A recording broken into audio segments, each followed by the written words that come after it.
जब संजय और रमीज इन लोग का नाम लीजिए तो आपको घर से निकाल दिया जाएगा।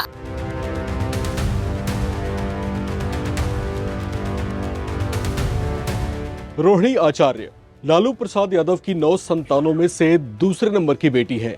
रोहिणी आचार्य ही अपने पिता को किडनी दान कर चर्चाओं में आई थी, लेकिन बिहार विधानसभा चुनाव के नतीजों में आरजेडी के बेहद निराशाजनक प्रदर्शन के बाद लालू यादव परिवार में ऐसी कलह मची कि रोहिणी आचार्य ने अपने भाई तेजस्वी यादव और उनके राजनीतिक सलाहकार कहे जाने वाले संजय यादव पर कई गंभीर आरोप लगाते हुए अचानक परिवार से दूरी बना ली है और राजनीति छोड़ने का ऐलान भी कर दिया है। रोहिणी आचार्य ने एमबीबीएस की हुई है और सिंगापुर में अपने कारोबारी पति समरेश सिंह के साथ रहती हैं।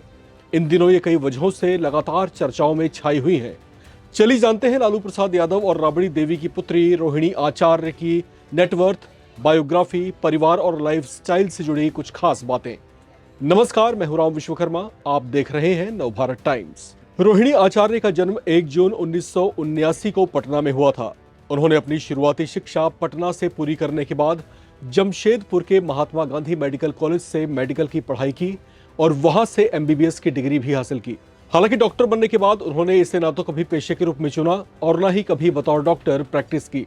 पढ़ाई पूरी होने के बाद साल 2002 में लालू प्रसाद ने अपने ही एक पूर्व आईआरएस अधिकारी मित्र के बेटे समरेश सिंह से रोहिणी आचार्य का विवाह करवा दिया था।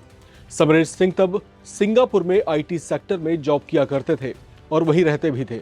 समरेश सिंह और रोहिणी यादव के 3 बच्चे हैं। आमतौर पर चर्चाओं से दूर रहने वाली रोहिणी आचार्य साल 2022 में अपने एक फैसले के कारण खूब चर्चाओं में छाई, जब उन्होंने अपने पिता लालू यादव को अपनी एक किडनी दान कर दी थी। रोहिणी आचार्य अपनी संपत्तियों को लेकर भी चर्चाओं में रही हैं। ये राजनीति में भी हाथ आजमा चुकी हैं। इनके चुनावी हलफनामे के मुताबिक रोहिणी आचार्य ने अपनी कुल संपत्ति 15 करोड़ 82 लाख रुपए घोषित की थी। इसमें इनके पास 2 करोड़ 99 लाख रुपए की चल संपत्तियां हैं, जबकि 12 करोड़ 82 लाख रुपए की अचल संपत्तियां भी हैं। इन्होंने अपने चुनावी हलफनामे में उस समय 20 लाख रुपए नकद और सोने चांदी की ज्वेलरीज की भी घोषणा की थी। इसके अलावा उन्होंने अपने चुनावी हलफनामे में अपने पति की कुल संपत्ति 19 करोड़ 86 लाख रुपए घोषित की थी। इस तरह से इन दोनों की कुल संपत्ति 35 करोड़ रुपए से ज्यादा आंकी गई थी। इस तरह रोहिणी आचार्य एक सुखी और संपन्न लाइफस्टाइल जी रही हैं। हालांकि इन दिनों रोहिणी आचार्य कुछ परेशान नजर आ रही हैं। चुनावी नतीजों के बाद लालू परिवार में उपजे मतभेदों के बीच उन्होंने परिवार के कुछ सदस्यों को अनफॉलो कर दिया था, जिससे राजनीतिक हलकों में भी हलचल बढ़ गई थी। उन्होंने परिवार और राजनीति से दूरी बनाने की घोषणा की है। उनके इस तरह से मुखर होने और परिवार के खिलाफ बयानबाजियों को लेकर कहा जा रहा है कि इससे बिहार की राजनीति में आरजेडी की साख पर बुरा असर पड़ सकता है।